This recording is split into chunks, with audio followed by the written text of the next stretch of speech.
Hello? Can anyone around here speak basketball?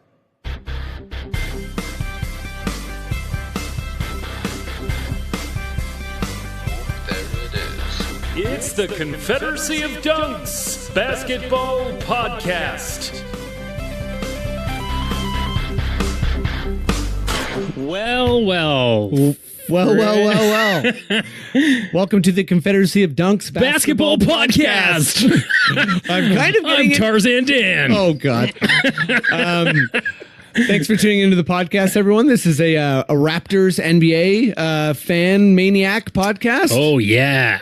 I am Freddie Rivas. I'm Matt Duncan, a.k.a. Dunks. Yeah, we're important for this pod. Yeah, there's another Matt on the episode, which we're going to get to in a sec.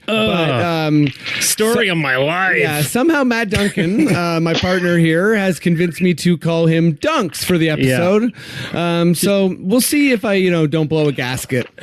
But we got a ridiculous amount of basketball to get to, so let's bring on our guests immediately. Sorry, before immediately. Oh, all that stuff, right? Where can they find us, Matt? You can go to dunkspodcast.com. We are on iTunes, guys. We're on Stitcher. Freddie uses Player FM. It's for elderly people. No, it's not. That are getting new to podcasting. So you can check us out there. Instagram, Facebook. We're not on Pinterest yet, but hey, you know what? If we start a poll and you guys want that, maybe we'll start a Pinterest account. I'm proud of you, Dunks. I'm proud of you at this point. Okay, let's bring in our first guest. He's done the podcast a bunch of times. He's done it in a tub. He's done it in person. He's in Brooklyn, I do believe. He was also had an amazing seat at the New York Knicks Raptors game, first Gasol game. So did your brother. Well, no, that was at the Clippers game. Oh, that was Miguel. Right. Yeah, no, it's everything's going well in my basketball world right now, truly. But let's bring him on with no further ado. You know him, you love him, Ennis Esmer. Hi, hello. Oh wait, you can talk through the song if you want. Okay, good. Hey guys, thanks for having me. Hello, buddy. It's always a pleasure. Thanks for doing the show. Oh. What a treat. I like you like that. That's like something I'm promoting, that I had good seats to a basketball game, and that's why I'm on the show. That's what got you back on. Yeah, you were banned. You were banned, but... Yeah. It was well, I deserved it. I had it coming. We're in the midst of a snowstorm here in Toronto. How is the weather in New York? You guys always get hit. About the same. We've moved over into freezing rain. Oh, okay, yeah, so we're... that's a big stretch of storm. Yeah, so as we say here in Canada. Wow. Okay. Big fucking stretch of storm we got here. I'm so sorry for anyone listening to this podcast. We're gonna get to basketball talk. Let's get to our next guest. Oh dear. He's in the east end of Toronto. I was enjoying that. Okay. Sorry. No. Let's bring on Mr. Matt McCready. But before I bring him on, I just want to say he's the best. Ladies and gentlemen, give it up for Matt McCready. Oh, yeah, everybody, fuck Brooklyn! Holy shit. Oh, jeez. Great start. No offense, Dennis. To this podcast. Yeah, I'm ready to go, baby. I'm sitting cross-legged on the floor. I'm staring at the window at a wasteland. I'm ready to talk basketball. Great. Perfect. That is the energy we need because a lot has happened, Freddie. Are you ready to talk about it? Have you collected your thoughts? I'm ready to talk about it. Okay. But first... Haven't collected your thoughts. First, Dunks. Yeah. Tell me something I don't know. Oh, and boy. This is going to be a bit emotional for everyone. This is a former Raptor. Tell me something I don't know about Jonas Valanciunas. Oh, this is tough. This is like, since I've jumped on the Raptors train 5-6 years ago, this is a tough one. I really liked who didn't like Jonas Valanciunas? He was a Raptor from 2011 to 2019. Uh-huh. Did you know he's a sucker for costume-based comedy? Yes, I did know that. You did know that? I've seen him dress as a wizard in Lithuanian All-Star game and interrupt the game. Fair enough. I know a lot about Jonas. I'm so probably you better- going to strike out hard. You better hit us. So, yeah, you know he's an avid fisherman. Yep. He's constantly on Lake Huron, which, by the way, turns into Georgian Bay, I also knew that, but which turns into Wasaga Beach, baby. Oh, shit. That's the connection there. Did you know he was going to be a dancer until he had a growth spurt when he was a kid? Who wasn't? you know what? To be honest, I don't know if I knew that. Yeah, he was 6'7" when he was 13. Okay. Whoa. That I knew. You can't dance when you're 6'7". He loved Wonderland. Do you believe that? Canada's Wonderland? Yeah. Okay, I didn't know that. What ride can he get on there? absolutely believe that. What ride can he get on at Wonderland? He's too tall. Is The there a Lopez year too brothers tall to ride apparently this ride? live. I think so, yeah. On a lot of the roller coasters, you can't be more than probably... Can't be a certain height. Yeah. He can't do the upside down ones or the vortex. I think. Yeah. But maybe he just likes to walk around and eat footlongs and feed those bloated goldfish. Or has he called them regular hot dogs? Yeah, exactly. Because he's tall. Get it? That's true. That's true. Not like us. We call them dancer dogs because we're Dancer dogs. all short enough to be dancers. Did you know that when he came to the Raptors after he was drafted, he had to handle most of the buyout from his Lithuanian club? Because in the NBA, the teams are only allowed to pay $500,000, and he had to pay like another $2 million. No, I actually thought the Raptors did that, so I guess Only $500,000. Fair enough, yeah. You know that? He had to pay that himself. He had to pay, about $2 million because it was 2.5. I bet Marc Gasol heard about that, and that's why he waived his trade kicker. Yeah. Oh, he's You know what I It mean? would just go to Valanciunas' home. that's Yeah, hilarious. Right, yeah. These Europeans Yeah, got to all stick that together. Money goes to his Lithuanian league club. Now I'm just going to have a couple names for you. This is pretty much the end of the segment. Okay, hit me up. You seem okay. So we got Klay Thompson, Kawhi Leonard, the Morris brothers, Vucevic, Jimmy Butler. Colangelo picked JV over all those guys. Any regrets? Wow. Any regrets? Yeah. I think there's a couple regrets in there. Yeah. I didn't. Yeah, but I love What a JV and complicated question. yeah, exactly. That's a very complicated question. I love JV, so no regrets in that sense. But you did rattle off some pretty amazing players. But But there were worse players than Valanciunas that went before Valanciunas in that draft as well. there you go, Kyrie Irving. Mr. Dunks. You better make sure you phrase that trick question a bit better next time. Anything else for me? That's it. Okay, well, you know what? I feel like at least it was a Great refresher. podcast. His dad was a champion rower in the Soviet Union. Okay, why didn't you tell me that? Oh, okay. I didn't think you'd care because the Soviet Union doesn't exist anymore. Can I say something that I think, upon further reflection and through the filter of melancholy nostalgia, Yep. really needs to be pointed out? So DeMar had the 52-point game, and he made the sign. Mm-hmm. The 52-point, he must have done that. And it's just a beautifully drawn piece of paper with the numbers 5 and 2 on it. That's right. He kept that paper to continue the bit so that when Fred VanVleet scored 22, that was his career high, which was like 2 weeks later or something like that? Yeah. That piece of paper was still there to cross out the 5 and the 2. It wouldn't have been as funny if he just wrote 22 on paper. He had or found that paper and then turn that into... I just think that's commitment to a bit that you don't see a lot of in today's modern sports landscape. He's true. a good man. Or He's a good man. He's a hoarder. Yeah. Yeah. Well, then we're two sides of a coin there. That's a tough one. JV did take the Well, rock after Casey left. You know what? We're gonna get back to some JV stuff. Yeah. But Matt, I feel like I'll give you a B- on that one. It's okay. You didn't really That's all blow me right. away, but No. there was some okay stuff. Why don't you give me that Raptors sting? I mean, they're not an up and coming team. They're here. They're here.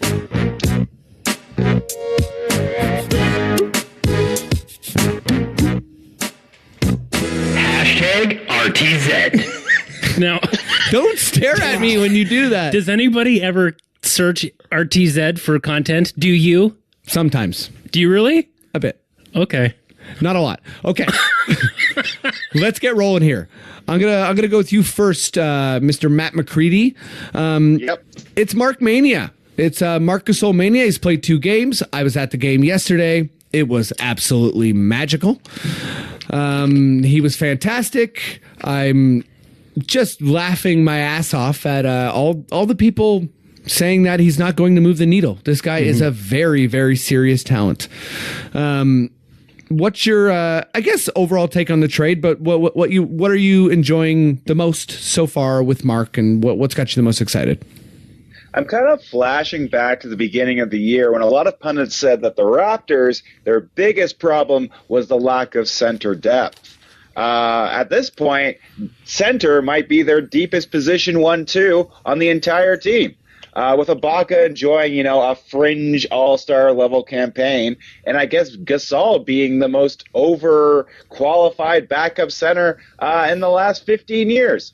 I love it. I love seeing, as much as I love Valanciunas and Ibaka, they don't really know what to do with the ball unless they're putting it on the floor to score or putting it up in the air to shoot. So it's nice to see someone who can make such quick decisions and the right decision on a near perfect basis at the center position. What a luxury. Yeah, it's amazing. We're going to talk about Marc for a while, so I'm going to throw it right to you, Ennis. What are you enjoying most about this Gasol Raptor? It seems like, I don't know, it's a kind of thing where he's already got a steadying influence. Like when we went to see the game against the Knicks in Madison Square Garden, and we're fortunate enough to sit like 5 feet away from the Raptors bench. Oh, I saw you, buddy. God. I saw you on TV. They were almost, that was fun. That was cool, but it was almost like the other Raptors were kind of like touching him like you would like it was almost like a therapy pet in a way, or something. Like there was just you could feel his energy already on the team. And it's like, between these connections, you wonder, like at the end of games, when you see like opposing teammates high five and talk for a bit, and you wonder who really knows who, and if that just comes out of respect for their game or they're actually friends. You just had a sense like everyone's excited about him, and there's a respect already that comes from having his presence that I think is already, it can't help but influence the stability on the team. And then just watching him honestly just like set up high post and throw, it's like Gretzky behind the net. Yeah, I mean, it's amazing. He went there almost immediately and operates from there. Like that is his thing. And he also hits hook shots, which isn't. I haven't seen he's doing like Kareem hook shots. I never saw Gretzky hit a hook shot. That was the big knock on him. That's where that expression comes from. You never saw Gretzky hit a hook shot. Oh, I was like, what's the expression? I thought there was a real one. The expression just started yesterday. When somebody great isn't also great at a thing that no one should reasonably expect them to be great at. That's what that is. Sorry, guys. I came from like a very relatively intense therapy appointment. So if these jokes feel like kind of like bad, then that's why. They feel wonderful. Yeah, do not judge yourself. Oh, Faye, that's what she said. Literally, that's what she said, my therapist. Honestly? That's the only time I've ever said that's what she said in my life, I think. And it wasn't offensive. Naturally. Yeah. Anyway, it's great to have him. Everyone who said he's not going to be an immediate upgrade is nuts, and I'm sticking to that. Yeah, no, it's been pretty exciting, and I think Marc is that type of guy. If we're talking therapy, he's coming in at a time with this roster where he's basically bringing like such a positive, winning energy. Like I'm half expecting someone to get like a really hard foul, and he's gonna like pick them up and give them one of those like beautiful soccer kisses on the forehead. You know what I mean? And then they're just going to be like, he's going to kiss Kawhi on the forehead, and Kawhi's just going to like smile and like go off for 60. You know what I mean? He's going to unlock the joy. He's going to unlock all that fun that we've been hearing Kawhi talk about. Yeah, and just like his IQ, watching him find people all over the floor, watching guys have to get ready to be like, oh man, if I'm in a scoring position at all, Gasol is another person who's going to find me in a totally different way, 7 feet. Yeah. And just like how savvy he is, like I was freaking out at how many times last night where, you know, it wouldn't even be like a stat sheet play, but he just put his shoulder into someone or like deflect a ball and it would hit someone's knee and someone else would pick it up. It reminds me a lot of, you know, all the subtleties I was noticing with Kawhi's defense when he first started playing. Oh, absolutely! Like that no look steal. Just things that you notice immediately about a player that they do differently that changes the whole complexion of the game. Ennis, one thing I noticed about I'm sorry for interrupting. No, go ahead. One thing I noticed about Gasol a lot in the two games is like he'll seal off his man from giving help defense better than anyone I've seen in the Raptors, probably in like the last 10 years. Yeah, he's amazing at boxing out. Yeah, you know, even if he doesn't get the board, he's eliminated like two people or, you know, 2 or 3 rebounders chance of getting a board from that angle. Mm-hmm. No, but just staying on Mark Ennis, is it like, I don't know if this is even like a story, it doesn't really matter, but is Mark's, you know, place in the starting lineup, like, are we just witnessing an eventual takeover?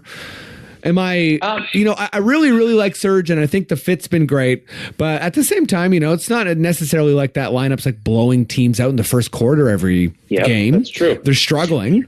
And Mark is amazing. And it's not even the slag Serge. Like McCready was saying earlier, we just have that insane center depth. So I don't even I don't know how you reconfigure, but I think Mark basically just has to be in there. He's amazing. Well, I think that my first reaction was, of course, he's going to start. And I think because the thing I was thinking there was that because, you know, Ibaka has a history as a 4 and as a 5, and I just don't see any logic to taking Siakam out of the starting lineup with what he brings. That Ibaka would naturally back up both positions and maybe play some 4 if they were going to put Gasol and Ibaka together. Although that kind of messes up spacing, I guess.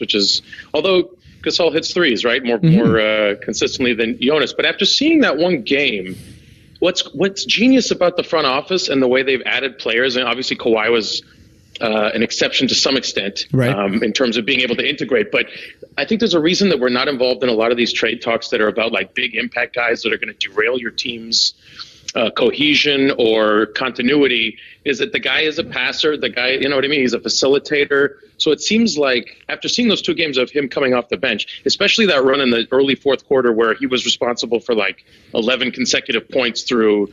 It was amazing. A hook shot, a dunk, an insane pass. That pass from that McCaw inbounds pass where he hit McCaw right away. Oh yeah. Like I feel like he's getting guys to think different. Like his passes should have led to more assists in the Knick game. Like they weren't finishing his passes, but he already introduces something that I think it's no offense to Ibaka, but a lot of times, you know, his biggest knock is that the ball doesn't come back out when you pass it to him. Right. And while that may be a little bit exaggerated this season and maybe not the precedent this season as he works in the system, I think Gasol is almost like it's like having a point center on the bench unit might actually activate all those guys in a way. And I think I see him finishing games more than I see him necessarily starting them. Right.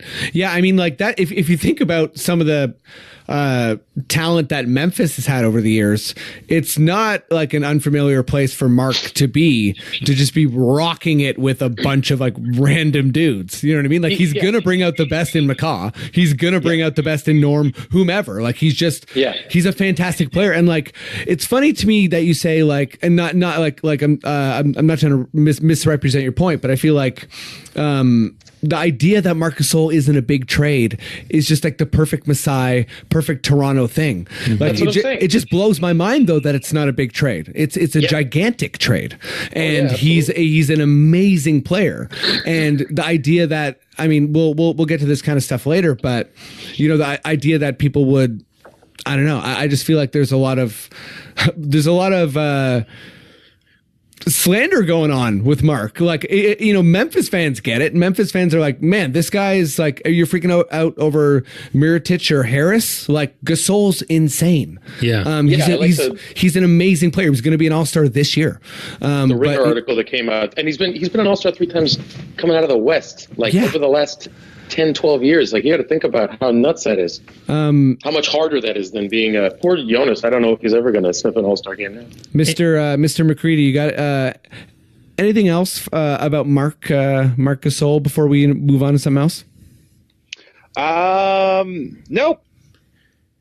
I would say nice. Another thing about this trade too. I think we kind of covered. I maybe one thing I will say is that we're 2 games in, and one of the biggest problems with Gasol is his health. Right. So if we let's not count. Like, I'm optimistic he'll be healthy for the playoffs. I hope that's the case. He's a 7-footer with a lot of weight for a long time, who has had a lot of injuries on a lot of different parts of his body. Right. So fingers crossed. Can I say though, with health, that I feel like if you're a Raptor fan, you got to be honest. You would say Kawhi, Lowry, and Gasol. All major kind of like health risks, and that's scary. But if you're looking around the East, you would look at Boston. You'd say Kyrie, definitely health issues his whole career. He's injured right now. Horford, similar thing to Gasol, where he's older and he's been injured. Hayward. You can't really see. Yeah, Hayward, of course. The Bucks, again, are always in the scary category for me because there's not a lot of health stuff there either. Hey, Mirotic hasn't played for them yet, and won't be playing, I think, until after the All-Star break. So. Oh, I didn't know that. He's been in and out of. He's been on and off. And I would also say Philly is fairly healthy as well. And Embiid seems like he's beat that. He's beat his his early demons. But sorry, go ahead.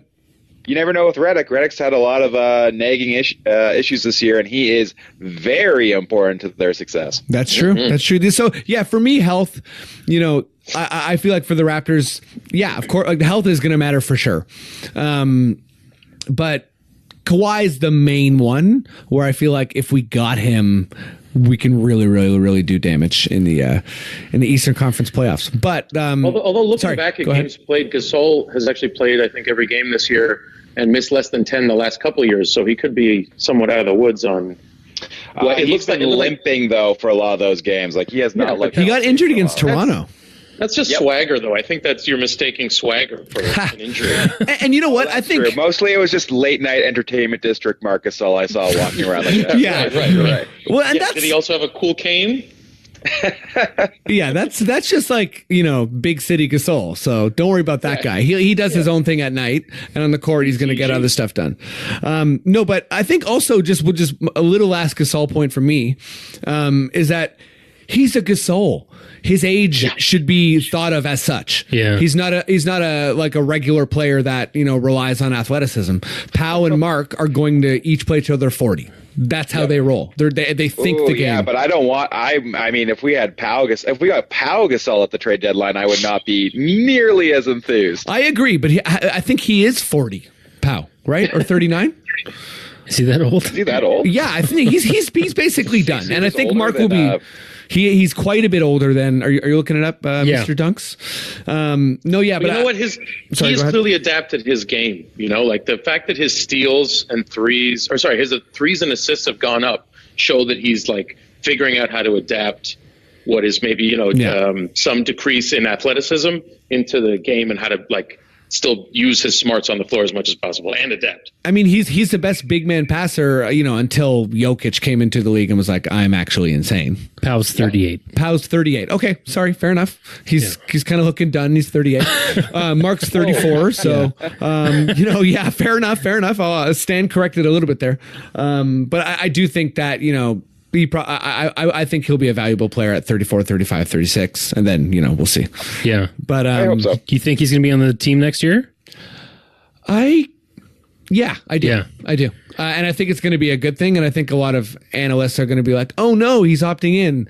And and for Raptor fans, they're going to be like, oh no, we have an amazing center all year. Well, now hold on a second. If analysts say, oh, sorry, go on. I was going to say it's a big conversation though, because it is. I think a lot of that rests on what happens with Kawhi, and you know what I mean. There's ways in which Gasol staying is better than others. Like there's circumstances in which him staying makes perfect sense, and there's ways in which it's like, oh yeah. I still think though, if you think about the Masai Ujiri 3-year timeline with even if Gasol opts in, you got Lowry.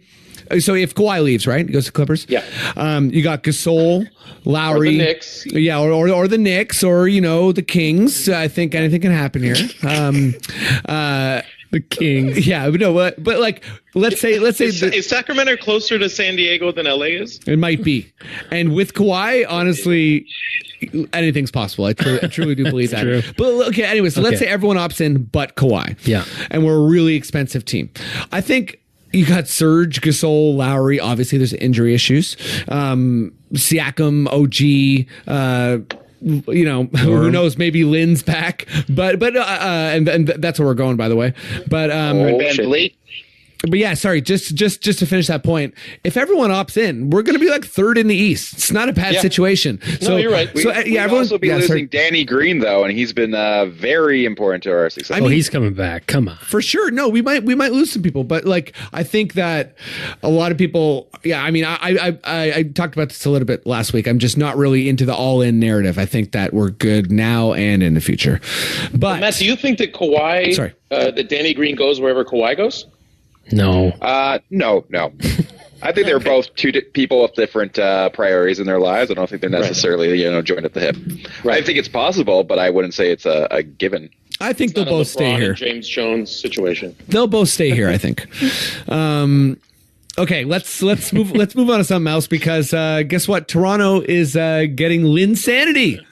It's exciting. Jeremy Lin. I'm sorry, I hadn't heard that. Yeah, you hadn't heard what? that? He hasn't played yet. Fred, on a sad note, Fred VanVleet is injured for 3 weeks, which totally sucks. But the timing of it is kind of insane because Lynn is going to have a spot immediately. Yeah, it's kind of Linsane, I think. It's kind of Linsane. It's kind of Linsane. Yeah, it has a certain Linsanity to it. Ennis, Toronto, Linsanity. Are you Linsane for Jeremy?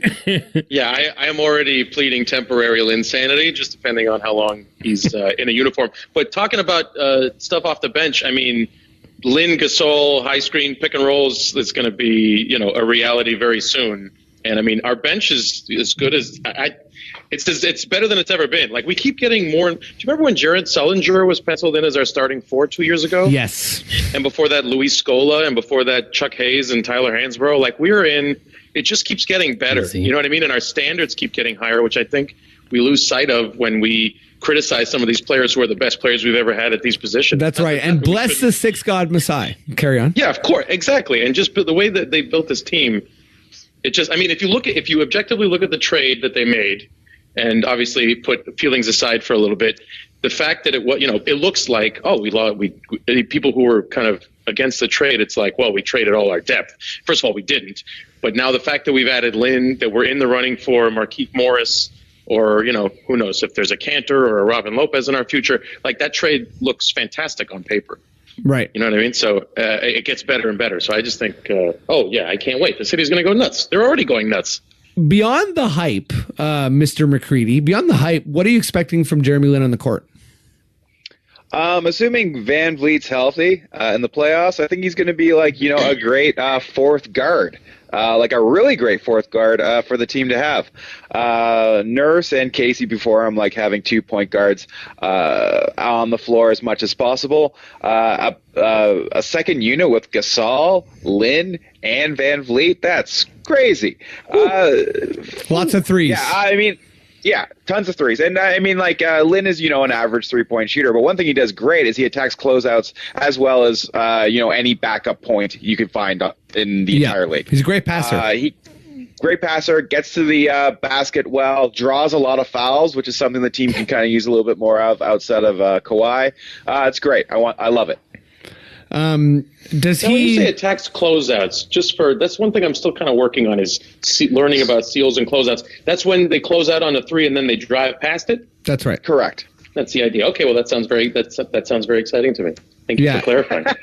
He's I'm doing like this thing where I pretend I don't know a lot of stuff, so some of your listeners that are newer to this terminology. Ennis. Like Thank that. you. Yeah. No, that's great. Dumb it down. You know how John Dumb it down. I mean, I don't like to use that terminology. But you know how like Jon Stewart is a genius, but like on the Daily Show, he would be asking questions in a very simple way to like Desmond Tutu or other world luminaries, and he knows what he's talking about, but he brings it down a little bit. Also, I just didn't know what a closeout was, so thank you very much. Yeah, honestly, 2 birds with 1 Ennis right there. That's a very interesting point. Yeah. Thank you. Oh boy. I didn't want to linger. Oh, that's good. That's good. I'm so sorry. Let's keep rolling along, much like that Limp Biscuit song. As soon as as Mr. McCready over there built up that like momentum, I could tell where that was going. Hey, did you guys prefer the Swiss Chalet festive specials when they had Toblerone, or more now that they've moved over to the Lind balls? Honestly, the Lind balls. Yeah. Yeah, I think so. See, you had to like that, so that's Yeah. Toblerone's always hurt my teeth a little. Just a little shout out to Elisa, I Test Elisa, who does the pod. Yeah. She knows all about the heat between Toblerone and Oh, Lind. does she? Let's just say when they made the switch, whew, It was heavy. a lot of people like Toblerone. It was okay? heavy. Well, that's the only place you would get them. Who buys a Toblerone at the convenience store? Mr. Dunks, I need you to back off. Okay. I think you guys covered everything I'm feeling with Jeremy Lin. He's not really a defender, but he's going to bring so much talent to our bench. It's insane. I don't know if he immediately replaces McCaw or Norm or whatever, how exactly it shakes out, but I can't see him not logging meaningful minutes in the playoffs, and he's just a vital add. It's huge Masai move. Yeah. He had a very similar role, I think, what he'll have with his team, what he had with Charlotte a few years ago. And I remember that was the best Charlotte team probably that they ever had. And after he left, the team didn't really take his departure seriously in terms of how it was going to impact the team. And they were dramatically worse the following year without much other roster changes. It's almost as if Michael Jordan runs that team, and he's terrible at doing that. Let's get a little emotional here, guys.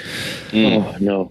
Yeah, we got to do it because this is a Raptor pod, and there's a lot of love here. I go to a lot of games. There's a lot of love for a lot of the guys that come and go, and the ones who stick around for a long time deserve some respect. So I think we should work our way up.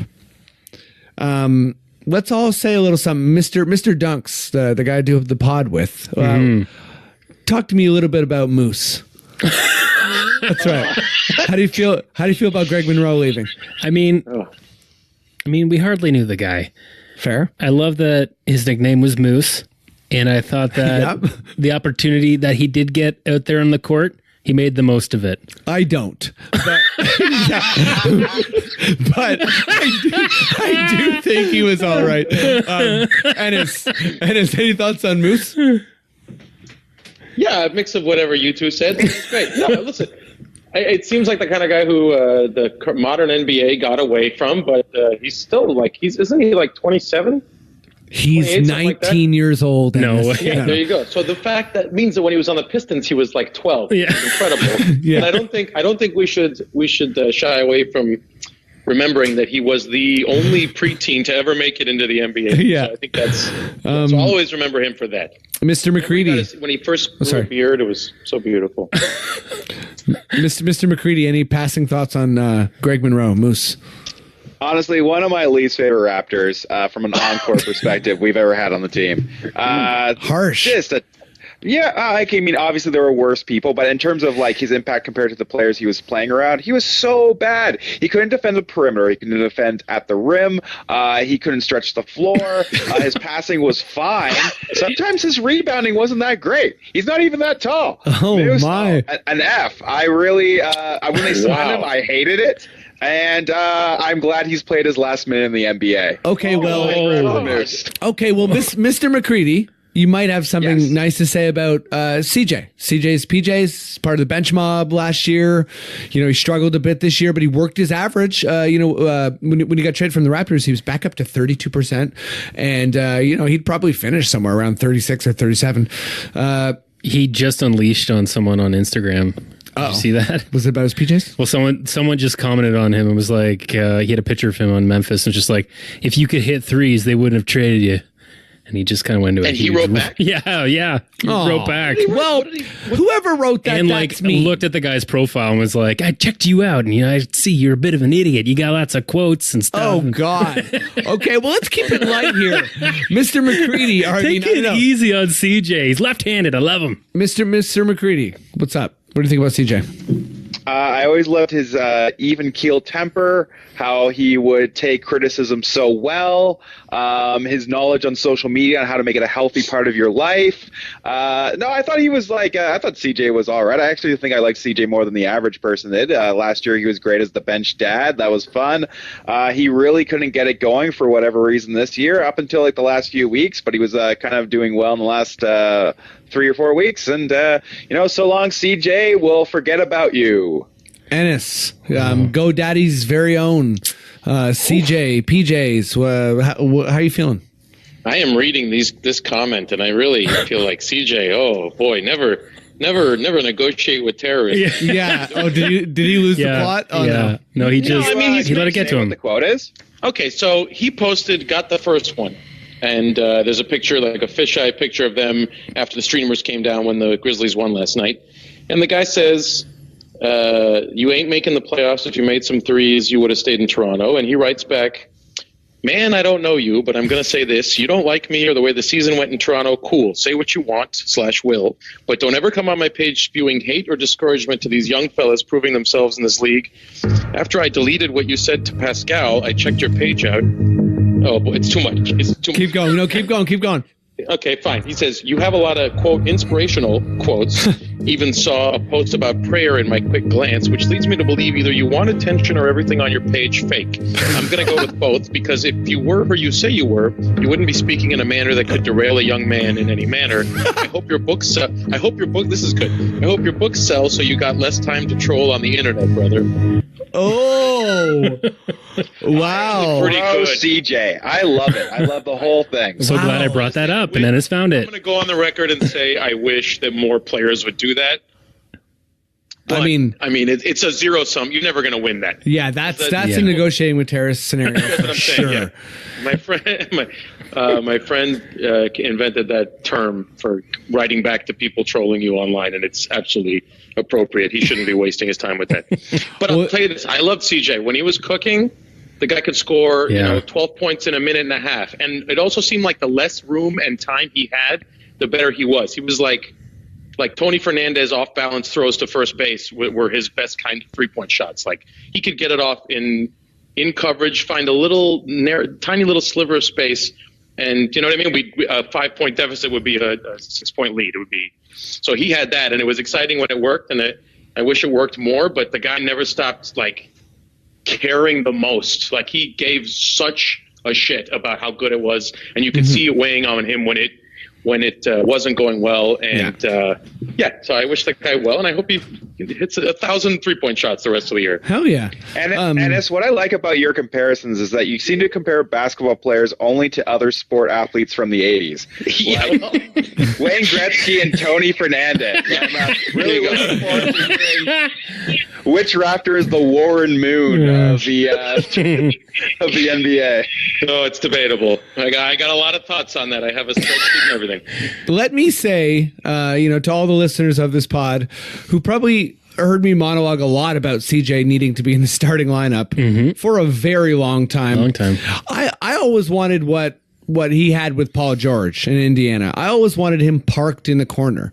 And I agree with you, Ennis. I feel like he did cook when he was in that insane running off the screen, just hitting a fadeaway, falling into off of a cliff 3. But percentage-wise, he was just so incredible in the corners, and I never really. That was probably I think I'm probably alone here, but that was like maybe my biggest frustration with Casey last year was that he never tried that meaningfully, and it bothered me. It just killed me because I feel like it really would have helped DeRozan and Lowry.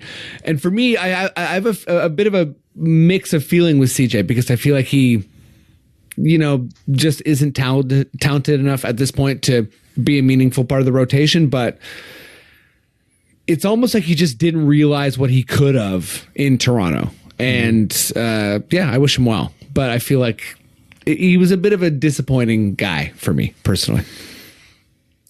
I feel like it was just yesterday that he was joking about changing his last name to Kilometers. Oh my God. Okay, let's not cry yet because it's going to get even more emotional. Ennis, I'm going to go back to you here. Oh no.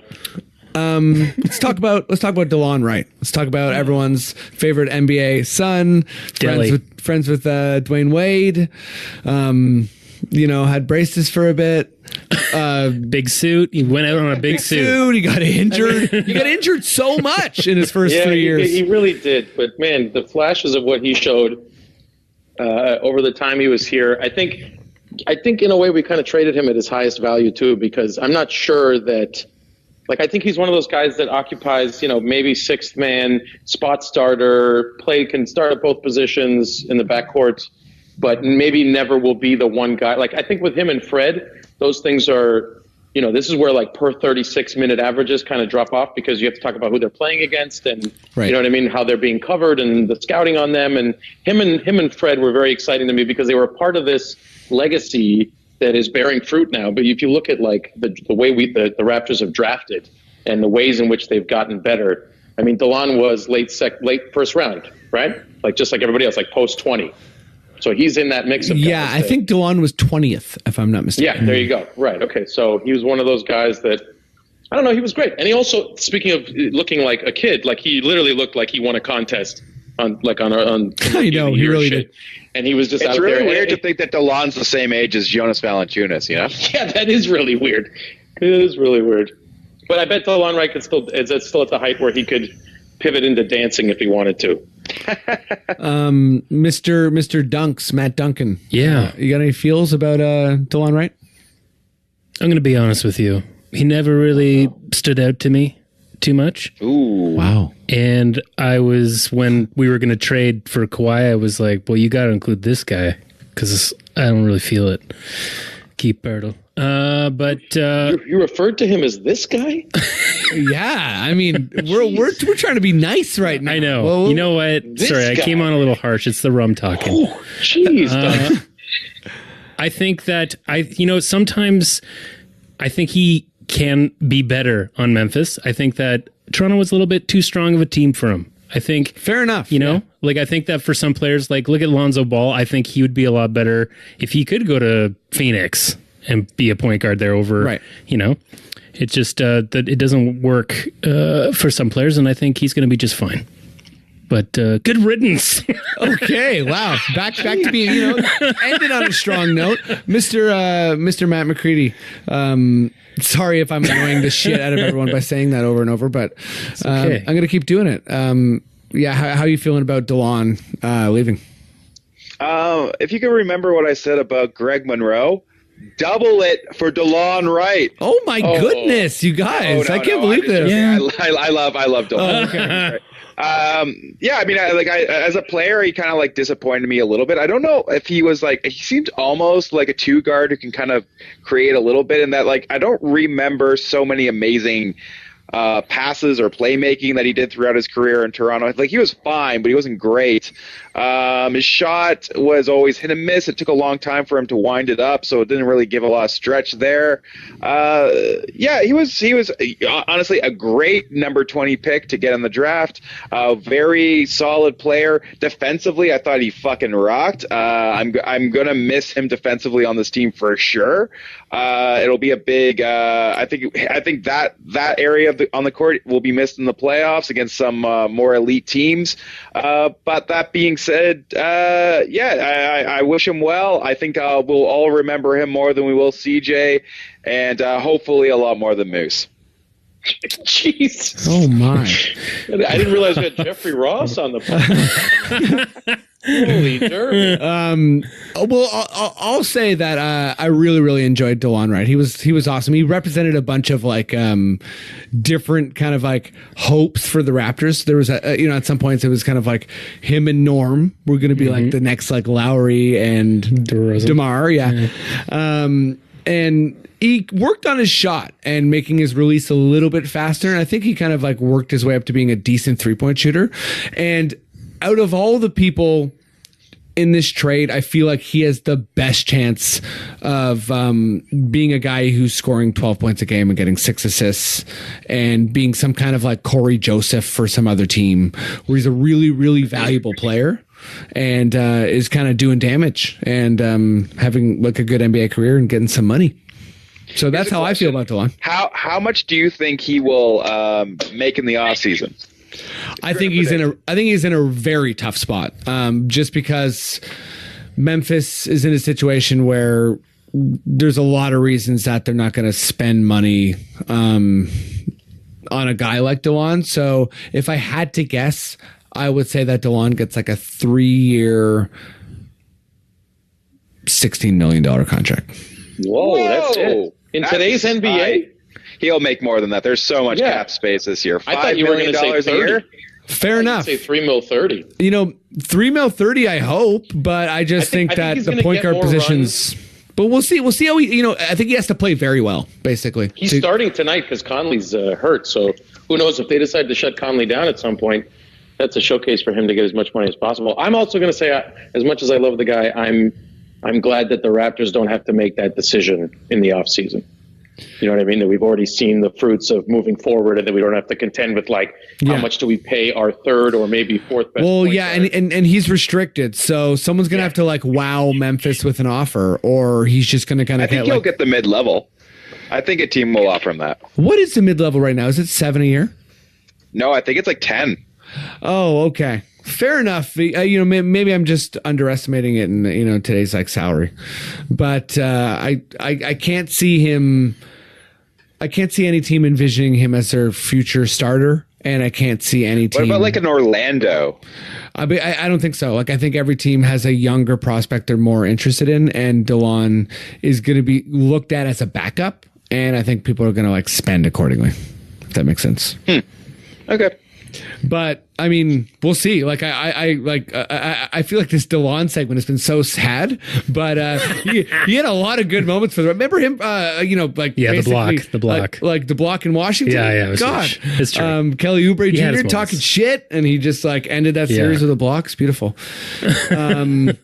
Okay, I think we're all gonna have a lot of feelings about this one. Oh boy. Matt, McCready, we'll start with you on this one. How you feeling about Jonas Valanciunas, the last person besides Kyle Lowry from the Brian Colangelo era? Yeah. How you feeling about him leaving? Man, it's very sad. One of the more likable Raptors we've ever had, probably. It always just seemed like a really nice person. A fun player to root for, kind of silly, kind of goofy. I remember when they drafted him, he was gone for a year, and there was an analyst talking about where he would go in the draft that year, and they said he would go second after Anthony Davis. That's how much of a prospect Valanciunas was when he came over from Europe. The league obviously moved away from his style of play, and generally a disappointment if you look at him through that lens, but always tried really hard. Improved his games in a lot of different types of ways, and I think he's going to crush into Memphis. I think he's going to have a few 25-plus point games for the rest of the season, assuming he comes back. Yeah, I think he could beast out for sure. If he's on a team that's just here's 30 minutes. Ennis, how are you feeling about Jonas leaving? I'm really sad about it. I really am, because I think that he's one of those guys that I think that, contrary to Delon or somebody like that, I think that he had a trajectory that was clear. The NBA kind of moved away from him, and then he worked his ass off to get to where he is now to kind of adapt to it. The guy has proven that he doesn't need minutes to play to perform. somehow being selfless while building up how good he is. You know, the defensive ability was getting there. Like I used to call him Big Buffering because it seemed like every time you passed it to him, he was on like a poor Wi-Fi connection before he decided what he was going to do next. That's a pretty good nickname. Big Buffering. Thanks very much. Anyways, it was meant as a term of endearment, but the guy made steady incremental progress every year. And if you look at like, who knows, like by next year, if he's on a team that doesn't have the offensive options or playoff pressure that Toronto has, like on Memphis, like he might hit 200 threes in a couple of years. You know what I mean? Maybe not 200. No, maybe wait, 200 is ridiculous, but like maybe like 100, 120. You know what I mean? Like he was already averaging like almost one a game, and the fact that he was adding that to his game. It just seemed insane when I first heard it. That's all. I know. When I said it out loud, I was like, wait, how many games are in an NBA? He's going to hit 2 billion threes. Yeah, 2 billion threes. But also, like, I think he's going down as like, I think he'll be remembered as one of the most charming, gregarious sort of, like, he was legitimately hilarious. Yeah, you know what I mean? He really was. Like, look, and had a sense of humor about everything. Like those post-game playoff interviews where they would ask him like one question and then be like, that was quick. Like he was working on catchphrases. Yeah. You know what I mean? Like, and the guy barely spoke English when he came here, and to come here and to have this kind of spirit, I don't know. He was amazing. I loved him. So I wish him nothing but the best. I hope he gets a steady starting job and makes a couple of all-star teams. It'd be great. JV, Mr. Dunks, you got any feeling about JV? Did I hit you up already? No. Yeah, you haven't. And the one thing that I'm, really He's about to cry, guys. Heads up. Really disappointed about where the bromance of Nazem Kadri and JV was going to go. Oh, you know, making commercials for years and years, and now we've lost 2 commercials off the air. And Freddie and I, we audition for a lot of commercials. Yeah. We care a lot about these companies. It's just now they're scrambling. It's mayhem, and I feel bad for Nazem Kadri. I feel bad for JV, and I'm gonna miss that personality. And I like the commercial angle. That was good, but I want to do something a little different. But on a very real level with those guys, you know, you talk about like how players want to play in big markets to get sponsorships and endorsements and all that stuff. Show me where CJ and Delon are going to get commercial deals anytime soon. You know what I mean? Like the fact that they had the national audience, they were he was getting Snickers money at the end there. I didn't even know about that. You know pretty sure cutting edge viral marketing. Pretty sure the Blues Hall of Fame is gonna come knocking at CJ and Delon and JV's doors with like Blues Hall of Fame. Fat stacks of cash. Oh, now they get the only business in Memphis is the Blues Hall of Fame. That's the only place I can think of. I'm sorry. Just country music in general, isn't that it? I don't know. Ladies and gentlemen, Trisha Yearwood. I don't know who that is. And she'll be singing at the games. Okay, fair enough. I'll say about JV, I think that he's like got to be one of the players that like was the most divisive for Raptors fans. A lot of people expected more. A lot of people were happy with what he was bringing. But to just like echo what you guys were saying, everyone loved JV and everyone just enjoyed having him as a part of the team, and he just was a great teammate. Yeah. And anytime a really, really good teammate leaves, regardless of how much production they bring or not, it's tough in terms of like, oh man, this is such a like personality and an identity of the team, even if he was, you know, not getting fourth quarter minutes from Dwayne Casey, or being like a buffer when he got the ball because he would just like take 5 seconds to do anything. But he had so many good moments. Like amazing screens. Amazing screens. Yeah, and he really opened up the floor for DeRozan and Lowry for years. Just fantastic screen setting. And his buzzer beating dunk in Milwaukee, that comes to mind as just a huge highlight. I don't want to I don't want to end this necessarily on a bittersweet note, but it's just happening. You know, he was in the trade rumors for years, and the sort of the knock on him was this you're better than Andre Drummond. Sorry. And that unfulfilled potential was part of why he was going to maybe get traded. It wasn't the right fit. Mm-hmm. And then this year, finally, he found a role out of the rumors, aside from that, the one that circulated that ended up being true, and then he's gone. So he played himself into a role that actually was like no one could really be mad at, and that's when they traded him. I have a question for Freddie. Sure. Jonas Valanciunas is 6th all-time in games played for the Toronto Raptors. Can you name the top 5? Ooh, okay. I'm just going to go real quick here. Let's say top 5 all-time games played is Chris Bosh. Yep. DeMar Number 4. Oh, 4. Okay. DeRozan. Number 1. Morris Peterson. Number 2. Nice.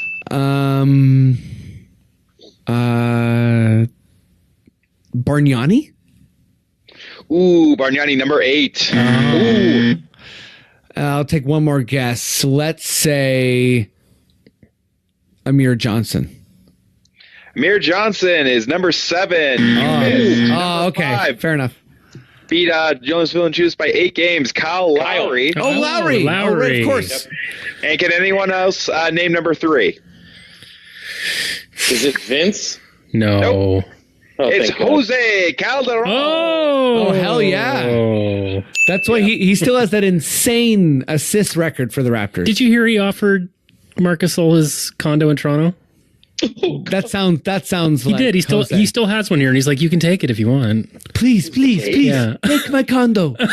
Take my condo. Kiss me on the forehead. Take my condo. Okay. All right, Mr. Dunks. Yeah. You know what? Yeah. Let's pick up the energy here because Okay. there's a lot. We had to say a lot of goodbyes. We had to do it. Yeah. Trade deadline was nuts. Hey, it's a business. Hey. Okay. Tell me something I don't know about John Wallace. John Wallace played for the Raptors from 97 to 99. Okay. He actually had his best season while playing for the Raps in that first year. He averaged 14 points in about 30 minutes. And he played the only time in his career where he played all 82 games in a season. Did you know that his favorite actor is Joe Pesci and his favorite actress is Tyra Banks? I didn't know any of that. I barely Tyra know. Banks. That's such a funny pick. I barely Best know actress. John Wallace. This is great. Did you know he acted in 2 Spike Lee movies and not playing himself? He was playing characters. Can we guess them? Yeah, sure, go for it. He got game? Yep. Yes. I'm not doing the This other one's one. gonna I don't know the other be. one. This one's tough. Top Gun. No. No. Bamboozled. Yes. Oh, Bamboozled. Wow. Good job. Shot in the dark. The other thing I'll say about him is that, did you know that his draft spot, it dropped dramatically in 1996 because at that time he slept in and missed a team flight when he was in college. And then the rumors started to swirl that he was lazy, which turned into him being out of shape. And it turned into this whole big thing about him, all just because he said it was a power outage. And yeah. So It's just like that movie Punchline. Yeah, exactly. Dog ate my homework. Sounds like. Yeah. Yep.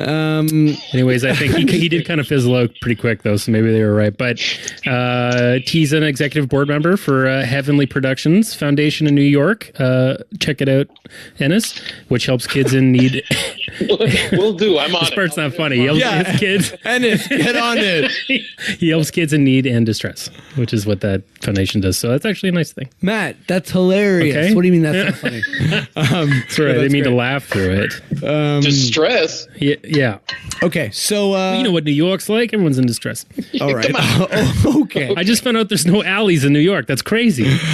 Take it easy. Take it easy, Dunks. What? Yeah, you didn't know that, did you, Ennis? Go take a I did walk. not. Go take a walk Okay. after dinner. I'm looking for some dark corners to tuck into. I guess they're not there. All right, let's do some Wow. NBA, guys. Matt, will you give me that NBA sting? Paging Bobby Webster.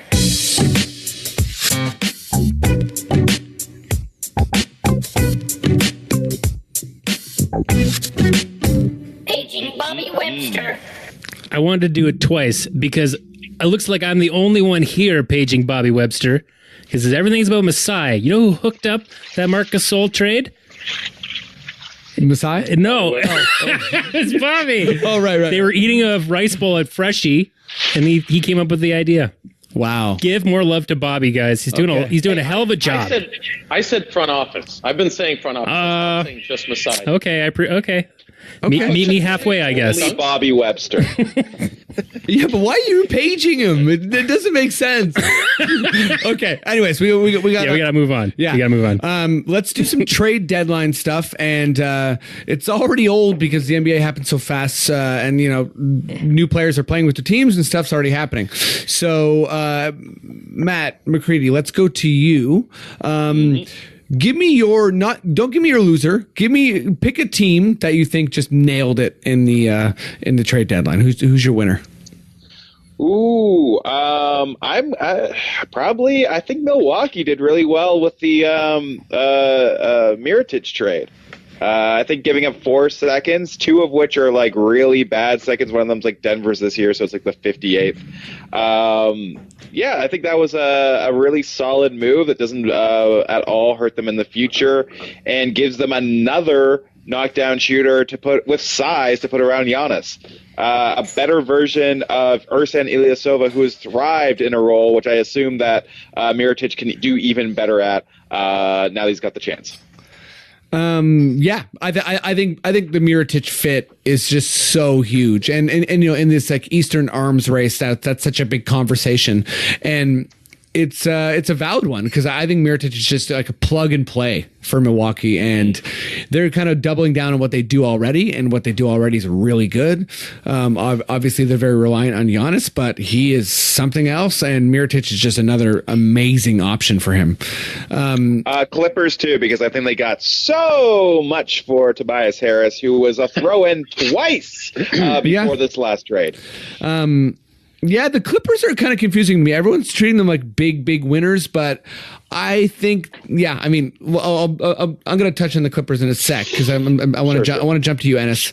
Who's your big winner of the trade deadline? Well, it was right before they made the trade when we beat the Raptors beat the Sixers, and I thought to myself, well, this team is not that much to be afraid of. And then they made the Harris deal, and I don't know if I'm going to say it's an outright win because they did give up a lot, but it's led me to think, if I can be a little abstract with the concept, sure, that their idea of what it takes to build a winner, and this is going to tie into all the talk about like Anthony Davis and all these guys. It's like, if this is as good as they get, is re-signing Butler and Harris to max deals, was the process worth it? Is my question. And I'm going to put that out to you guys because I'm not sure that, they're in 4th place right now. They're not a runaway guaranteed conference finalist and I'm not sure. I mean, who knows what the ceiling is for this team? You got Simmons, obviously. I think people are lower on Simmons after another season than they were last year. And I just kind of wonder, like, if this is as good as the process gets for them, then I'm not sure the process worked. Yeah, I don't think the process has worked, and we'll see. But I think it's going to be very interesting to tally up the series wins that all the assets that Hinkie produced get, and obviously Hinkie couldn't see it through.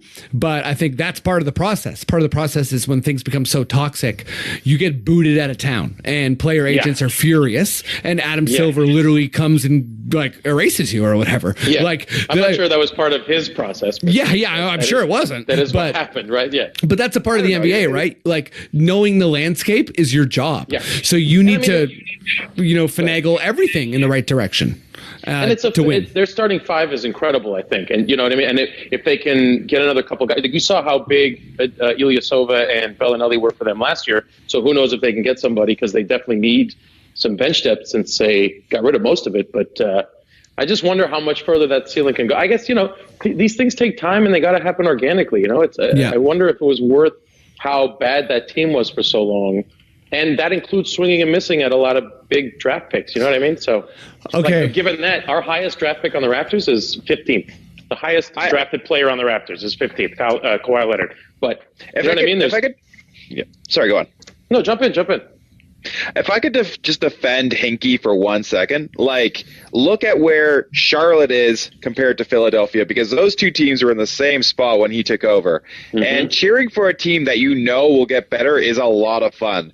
There was that game between Philly and Toronto a couple years back after Philly had been bad for so long, where Embiid went off and they weren't quite good yet. Right. But the crowd in there was as happy as a team that won the NBA Finals. It's true. They were so jacked.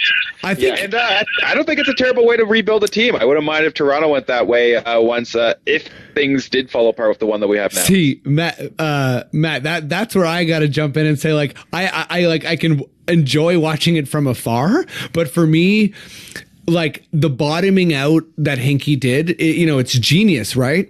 But it's such a lowering of expectations that as a fan that's had such garbage in terms of Raptors history, and now as a taste of winning a little bit, I think I'm just a big believer of staying good in every capacity. Like drafting well, developing well, just being a well-run franchise. And I think if you're a very, very well-run franchise, I think Hinkie only works in a situation where the franchise is an absolute mess, and he comes in and just he's like that Tarantino character, like the wolf or what's that guy's name?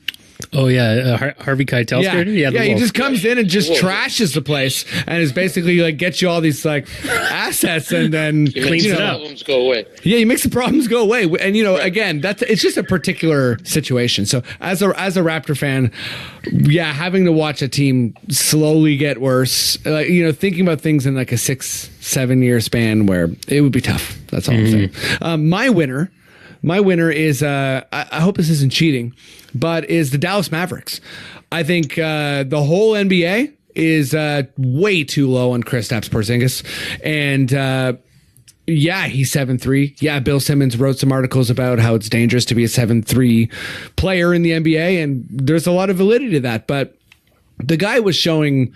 Forget about the time when people were talking about him as like an MVP candidate. Like, forget about that. He was showing like real top 25 talent, real like perennial all-star level talent, and it's a very serious injury. But the guy's young, and I think pairing him with Doncic and a winning franchise like in Dallas and Carlisle is just so massive going forward. And I think that Dallas is a sleeper in all these big free agent talks in the summer. I think they're a big sleeper, and if they wind up with I don't know. If they wind up with someone big, I'm not going to be that surprised.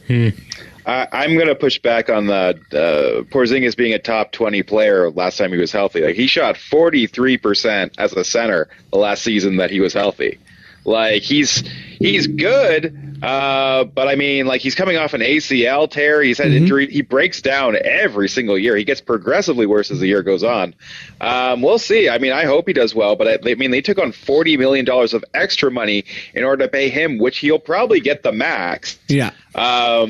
Yeah, and then so they took on $40 million to pay him the max, and then shipped off 3 first-round picks, including Dennis Smith and that, to get him. It's risky. It's risky as hell. We'll see how it works. I think that's fair, and I think it is a risk. But you got to remember, this guy was like being overtasked.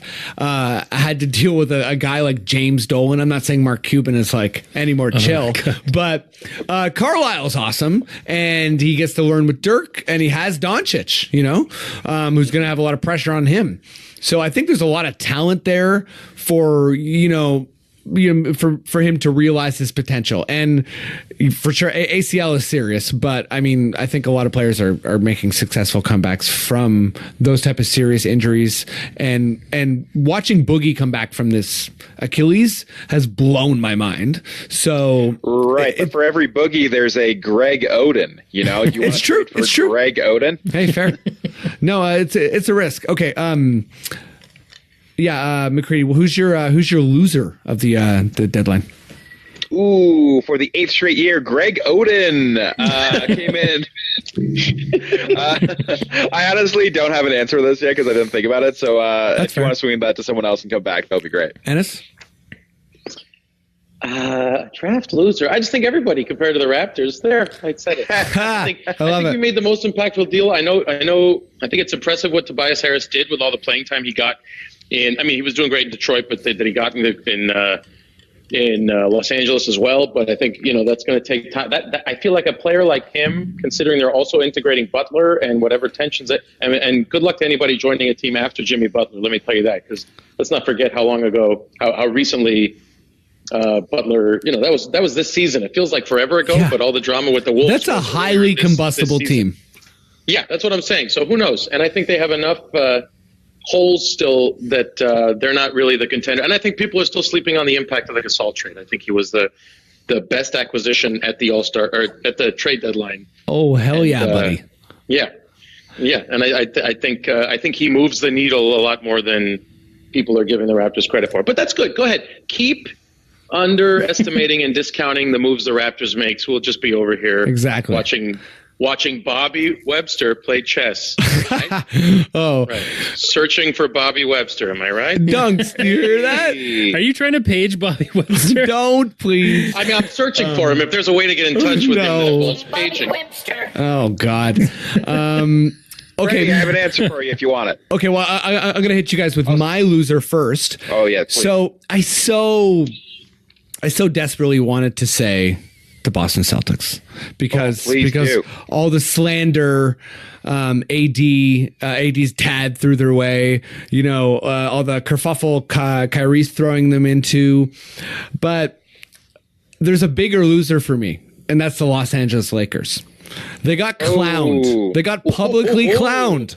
And they kept sending trade offers, and then they realized that they were getting trolled because people weren't that high on their assets. And they were right to not be that high, I think.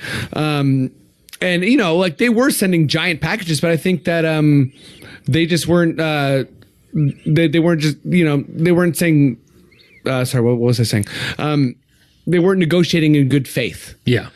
And that's hilarious. They weren't negotiating at all. They weren't sending anything back. So, I mean, if the Lakers are going to keep throwing something at their door and the door's not opening, whose fault is it other than the Lakers?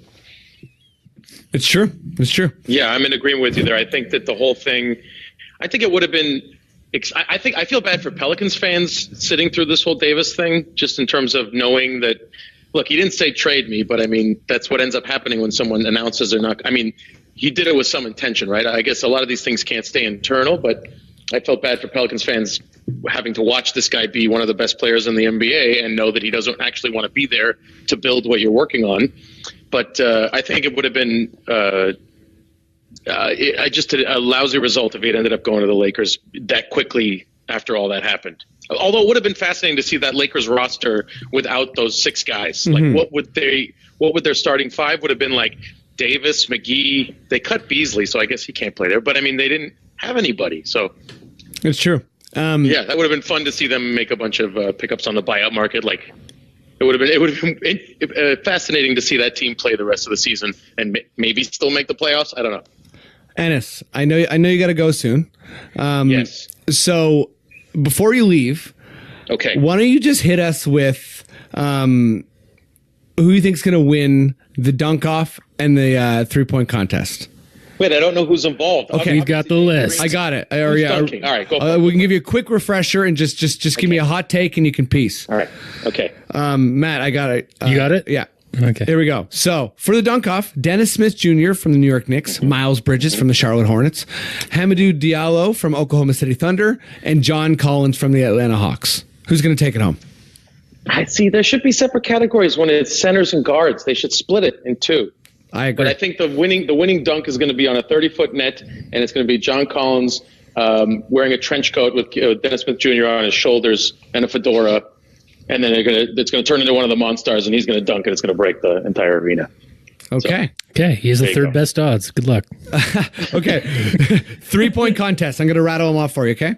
Yeah. Danny Green. Danny Green. Right. Are you just going to go Danny Green apiece? That's my answer. Yeah. Danny Green. Come on. I got to have something to root for. Danny Green's a pretty good pick, actually. Yeah. But Ennis. Kyle never had the speed to shoot that fast in those competitions, but I think Danny could get off enough to win for sure. But dude, I know you got a jet. Thanks for doing the show. Thanks for having me. Just a sweet goodbye from us. You got anything you want to plug on your way out or what? NBC's blind spot. I mean, if you're watching Knicks Raptors games, maybe once a year, I will be sitting near the Raptors bench, and you can catch me whenever that game is. And blind spot. Yeah, check out blind spot and NBC. Very CTV funny on in it. Canada, of course. Hey, thanks very much, guys. Thanks for doing it, buddy. I hope you get that bourbon. Okay. Hey, it came. That's why I'm getting off the phone. Oh, nice. Hey. Okay, cool, buddy. I'm kidding. Okay, bye. All right, see ya.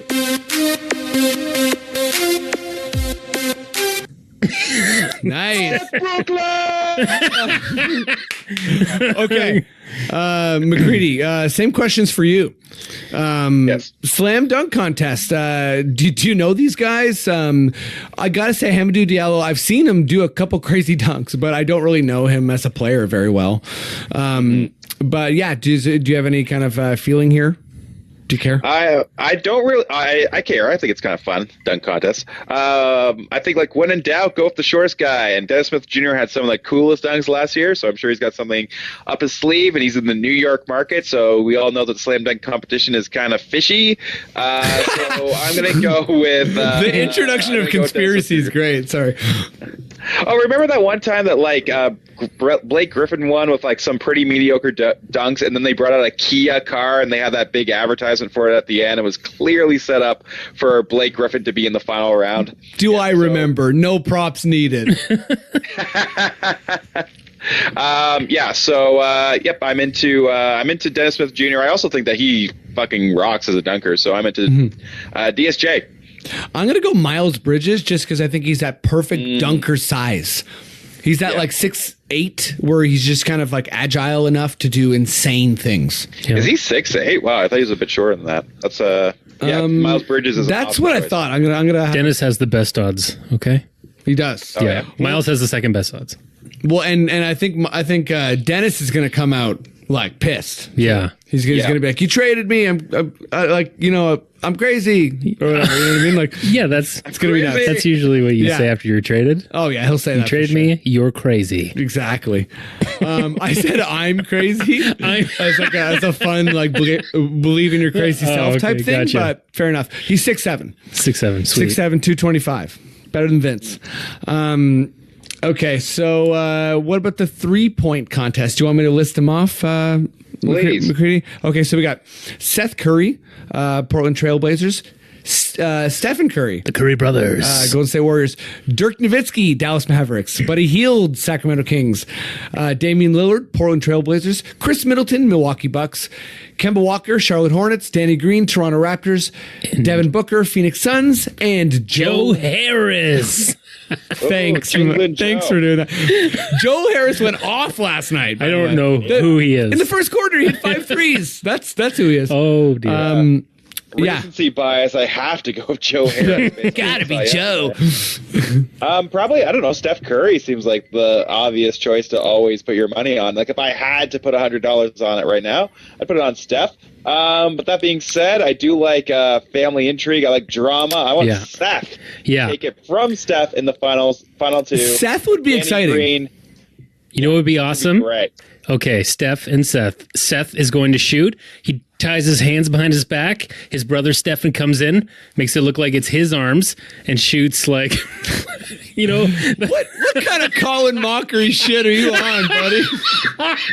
Get out of here. He whose lines it to win for his brother. It's like, no, that was Steph. That was Seth. Everyone would be like when Steph Curry in jeans came out on the half court and they're like, hit a half court shot. And he's like a bit like sauced or whatever. He couldn't do it. Everyone's like, oh, this is so weird. Like tying up the arms. It could be fun. Yeah, tying up the arms. And sure. I guess it could be fun. I don't know. Whose Lynn is it anyways? No, that's okay. Yeah. Whose Lynn is it anyways? Keep him coming. I kind of like Danny Green a bit. There's a couple people I don't like because I don't think they're good repetition shooters, like Walker, Middleton, Hield, or sorry, not Hield, Nowitzki. Obviously, Nowitzki's ridiculous. That guy's him walking across the court without shooting will take 25 seconds. He's prehistoric in all the best ways. I love it. I would be so happy if Dirk won the 3-point competition. It would be awesome. His trainers in the stands crying again. Devin Booker won last year. His trainers in the stands. Germany. Yeah, he would be. Who's got the best odds? Who's got the best odds, Matt? That's a great question. You had actually, it for the dunk. yeah, I know. I'm on a different site. By the way, I'm going to go with. I'm going to go with Danny Green.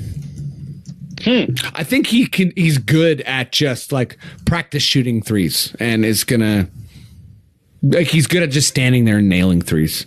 Where I think a lot of these guys Sorry, go ahead. Sorry, go on. Oh, I was just going to go say, a lot of guys like Damian Lillard, they're so good at hitting, or James Harden or something, they're so good at hitting threes like in as part of the game. But certain guys are just, you run to the corner and you just drill threes.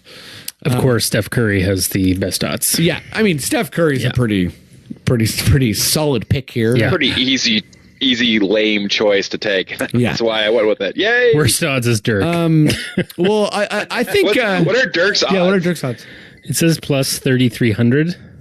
Oh, man. Yeah. You make $33 for every dollar you put down on Dirk? Yeah. Guys, let's put a bunch of money on Dirk and have some fun, okay?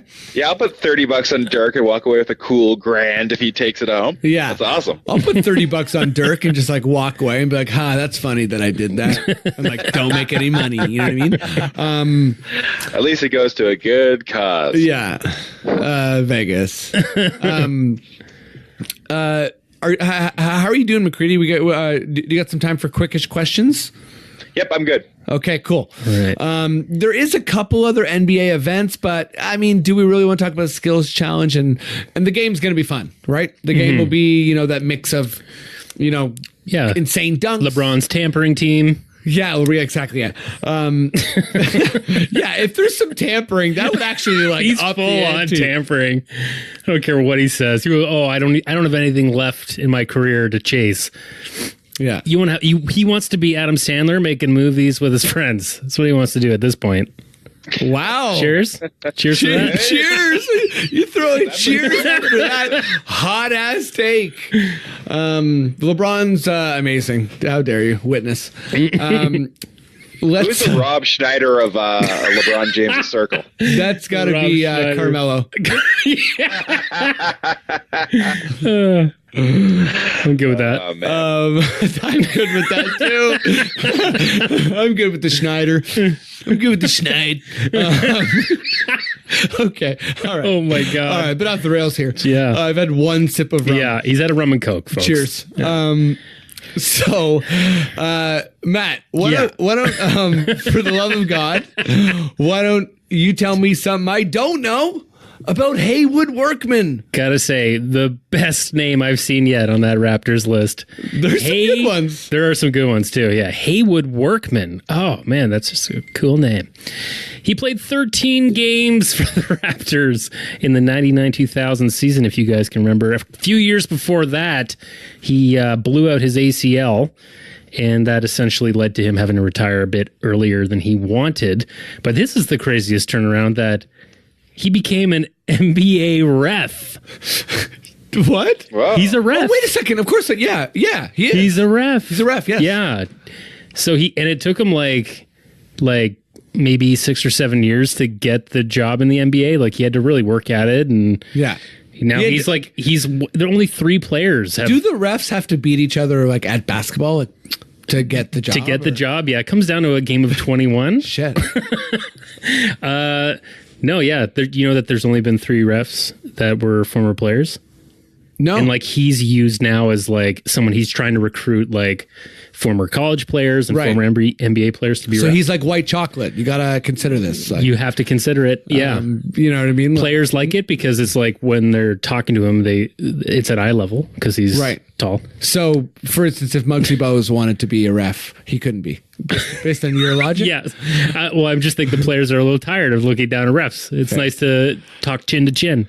What else you got? This is good stuff. Sorry, I'm razzing, but this is great. This is great work. Thanks. Other than that, really, you know what? He keeps a real tight life down there in Tampa. He's got 2 kids that have played college ball. A tight life. Tight life. Keeps it tight. Okay. Yeah, other than that, I guess he's just, the most amazing thing is that he's a former NBA player that's a ref. That's so rare, very rare.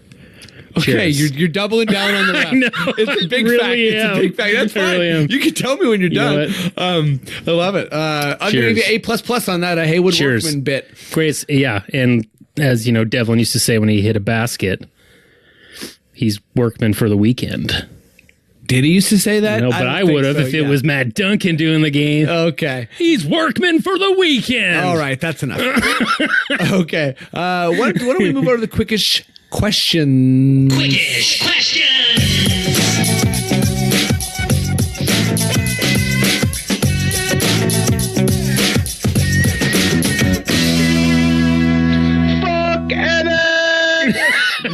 Nice. Just You know what? sitting there drinking bourbon. There's going to be some Ennis slander. I know, jeez. In these questions. Oh, is there? Oh, I'm sure.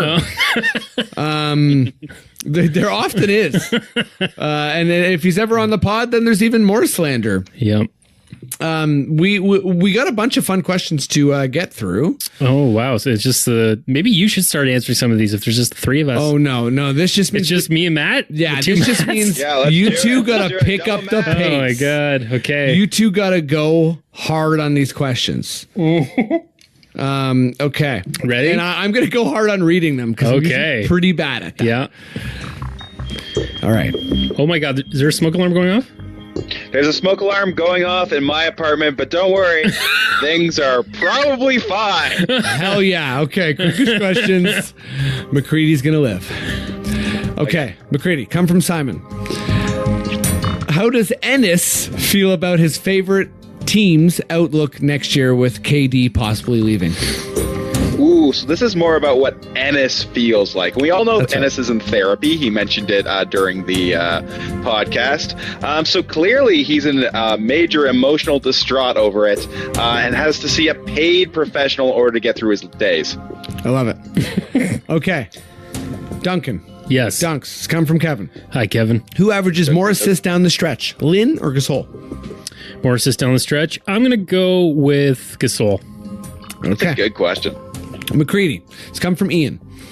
I want to hear more of the trash talk the Knicks fans were giving Nick Nurse when Ennis was sitting behind the bench. So why don't you imagine what Ennis might have heard? Okay, so this is great that I'm getting all the Ennis-related questions. What did Ennis hear? Well, we all know Ennis is a liar. So I guess it would just be whatever Ennis would choose to believe. So there were probably like a lot of like, you don't look as good as Ennis. Why don't you put Ennis into the game as the coach? And also the topper, you're even worse than Brad Stevens. Ooh. That's for you. That's for you. Thank you. Thank you very much. That guy. Okay, Dunks. It's come from Joris. Hi. If you could take Serge out for dinner, what kind of food would you take him to eat and or which restaurant? He also says your mom's or dad's house is an acceptable answer if you want to bring some. Really? Yeah. You know what? I want to go out and taste the town a little bit with Serge. As you know, I'm a big a supporter of of Sneaky D's. So we're gonna start the night there for apps. Share some nachos, and then Quickish question.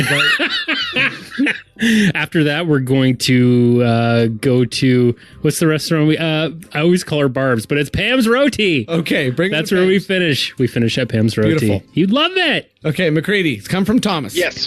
Why are Pierce and T-Mac so salty?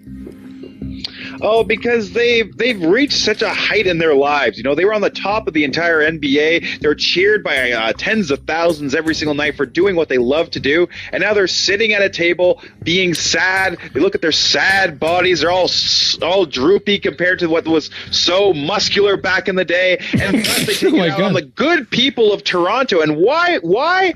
Because they know that the death is staring at them in the eye every time that they go to bed. And the first thing they see in the morning is the sad reflection of someone who was once great and is now garbage. Wow, I love it.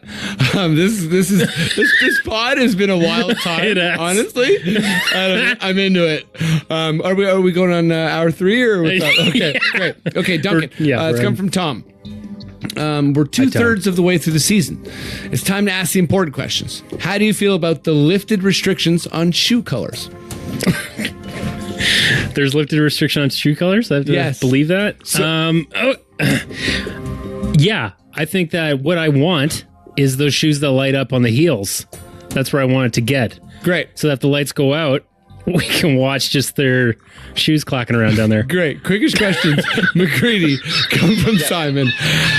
How quickly does the Lynn Raptors jersey hit top 10 all time in Raptors jersey sales or top 5? It's halfway there already, and it'll be there by the morning. Yeah, it's amazing. Has he even been bought out yet by Atlanta? No, yes, yeah, he's going to be a Raptor. Calm down. 100%? Duncan, come from Jonathan. Oh man, I hope so. What would it take on his Instagram?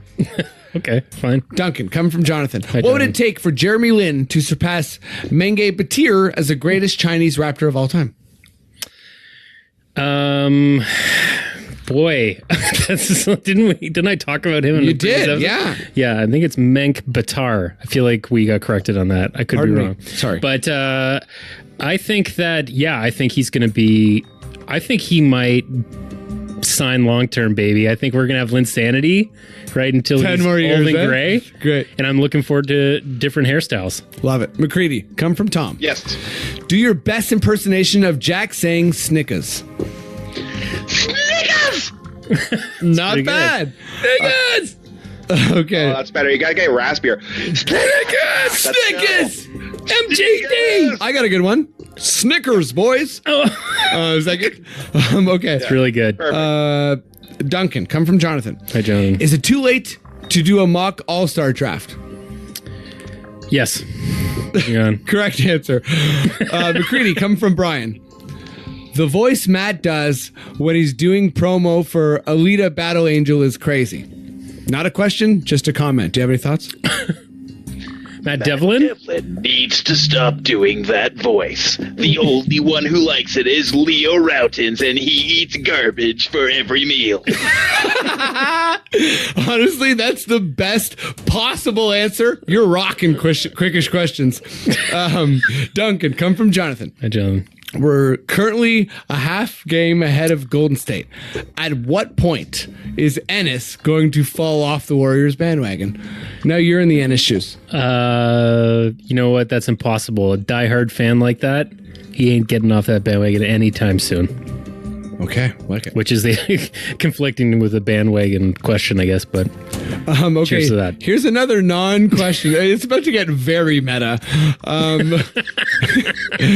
McCready, here's a question from Ennis. Can't wait to get back in the tub for this one. Not a question. Any thoughts? Just reading some of the comments now. That guy's gotta get his shit together, you know? Okay, here we go. To get back in the tub. Duncan, this is coming from Matt McCready, who's on the show right now. Hi, Matt. Thanks for doing the show. If everyone who's listening to this podcast still, thank you. I love you. Yeah. We don't have a Patreon, you know? Figure out a way to help us out. Okay. We need Duncan, a GoFundMe to start a Patreon. We do. Duncan. It's come from Matt McCready. How will I get to the recording studio in this fucking blizzard? You know what? In this day and age, you just call right in like we did, and we've had a great time. Or you can brave it like Sweet Freddy did today. Don't ever do that. McCready, it's come from Tristan. Yes. Finally, some all-star questions coming at you. Okay, also not a question, but he's got a question here. Should the three-point competition have an extra rack placed 5 feet from the line as the Moneyball rack? Of course, yeah. I think like with Ryan Anderson and a few other people who shoot primarily way further back from the line in order to give extra space, it also just is an evolution of what three-point shot of the value in the league. It makes perfect sense. It's a great idea. I think so too. Like Damian Lillard and Steph would be so exciting. Okay, Duncan, another one from Tristan. Lord.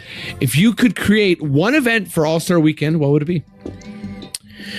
One event that I would, I don't know why this is the first thought that came to my mind, but, a booth where you can dress up your favorite NBA stars and whatever you want.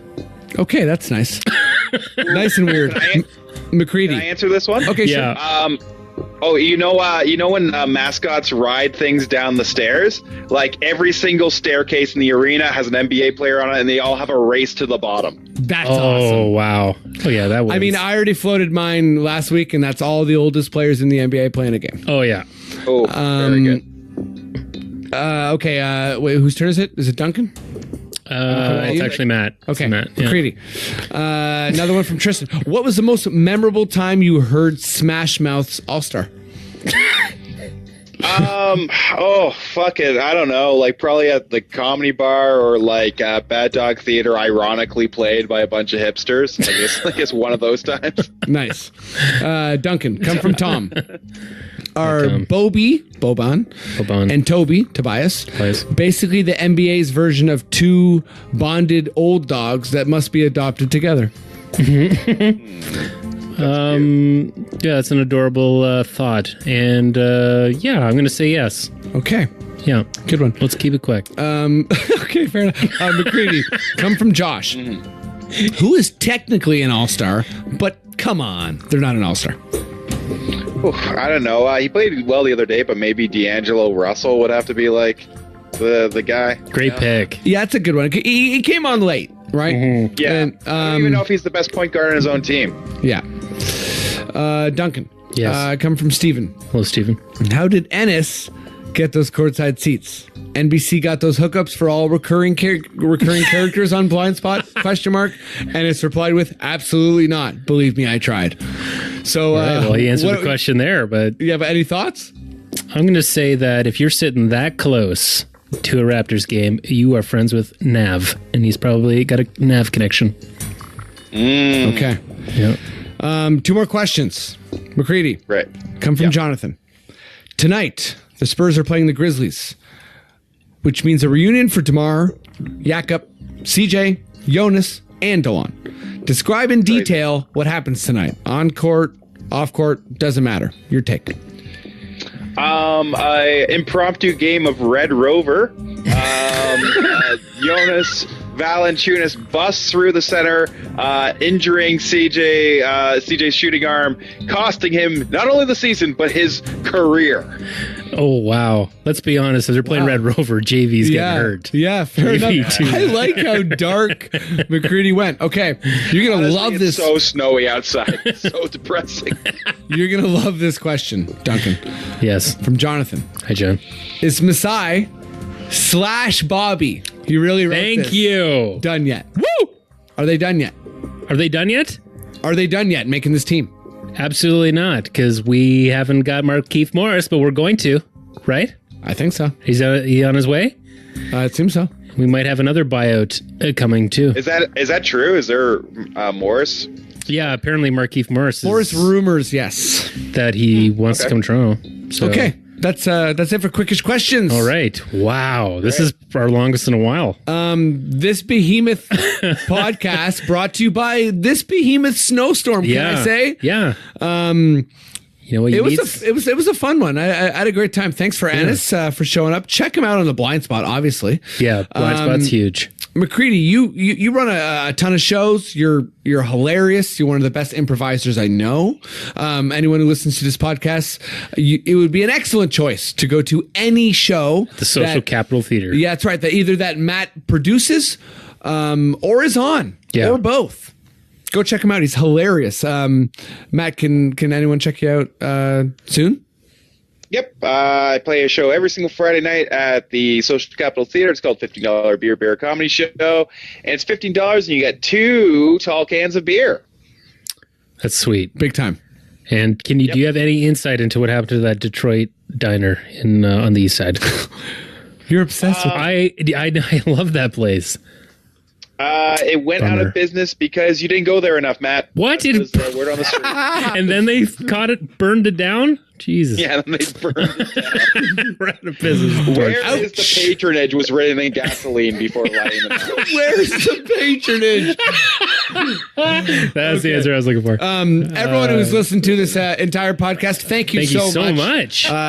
We do appreciate all the listens and all the feedback, and we love doing this pod. So thank you so much.